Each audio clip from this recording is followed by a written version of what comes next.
Good evening. This is CTV News for March 14th. I'm Byron Scott. And I'm Gina Barty. Thank you for joining us tonight. Education is the top priority, says County Executive Angela Alsobrooks in her first ever budget proposal. Alsobrooks says she's hopeful that some state superfunding for school construction will come to Prince George's, allowing for 18 new schools to be built over the next 7 years. The news comes as she releases her 2020 fiscal budget this afternoon. The county executive also talked about maintaining the public safety budget, doubling the number of summer youth jobs, and focusing on the quality of life issues. I think we now have a smart solution to our need to return to 2-day-a-week trash collection. It will be phased in. That's an important phrase that I have to tell you, is that it will be phased in because I think some of the difficulty we experienced with going from 2-day-a-week to 1-day-a-week was that it was done very suddenly and in a way that really didn't allow us a rollout that we wanted. And so in this case, we will be looking at a phased-in approach. And the second day of trash collection will only include food waste collection.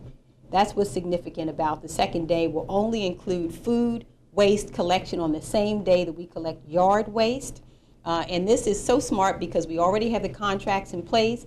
It does not come with any additional cost except for the $200,000 for the food containers. And I really want this to be reported, is not only are we returning to 2-day-a-week trash, but because we'll be composting with the food waste that we collect, guess what? We're actually earning money. So please remember to tell our residents that we want them to know that we are not only listening to them. The budget proposal now goes to the county council, where it will be reviewed and adopted by June 1st.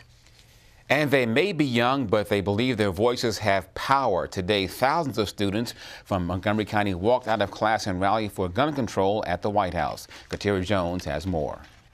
It all began here in front of the White House. Area students sat in silence for 17 minutes to honor the 17 people killed at Parkland High School last year. We hope that we're able to get across to people that young people are engaged in our country and that we want gun reform. The student-led group known as MoCo for Change organized this walkout and rally. The young activists are calling for stricter gun laws. Right now, we are pressing for S-42, which is the Senate bipartisan background checks bill.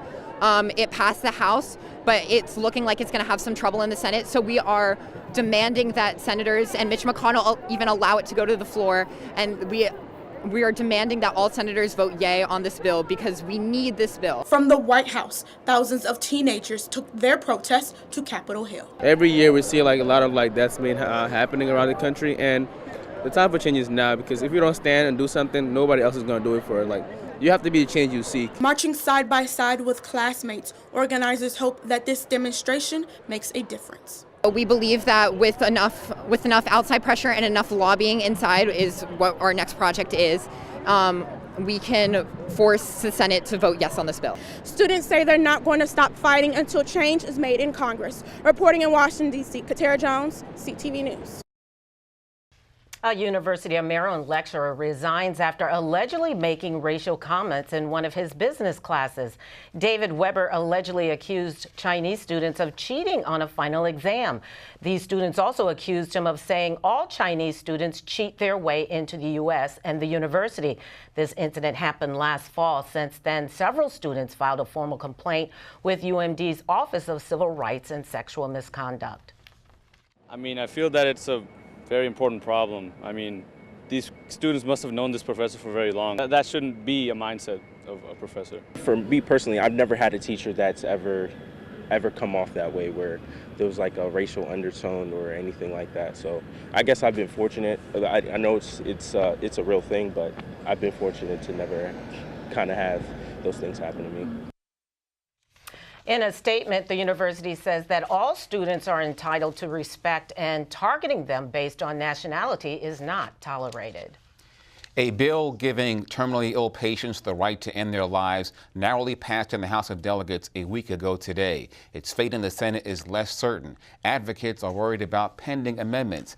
They held a press conference this morning urging lawmakers to drop amendments such as requiring psychiatric evaluation and pass the bill as written. Proponents say the End of Life Option Act is for terminally ill and shouldn't be referred to as assisted suicide. This is probably the most emotional piece of legislation we have before the General Assembly this year. Oftentimes we politicians talk to each other or past each other, and we forget to talk about and to listen to the folks that would actually be affected by this piece of legislation. So today, and today's press conference is really about the citizens and the people that would like to exercise this option and like to have this end-of-life option. For me, cancer has been a random nightmare that I live with every day. I am pleading with our senators to please pass the End-of-Life Option Act without excessive amendments so that I may have this final gift, to die peacefully in my own home, surrounded by the love of my dearest family and friends. My wife, Mary, and my partner of 37 years died on August 7th last year of ovarian cancer. She died peacefully at home in my arms after taking medical aid in dying.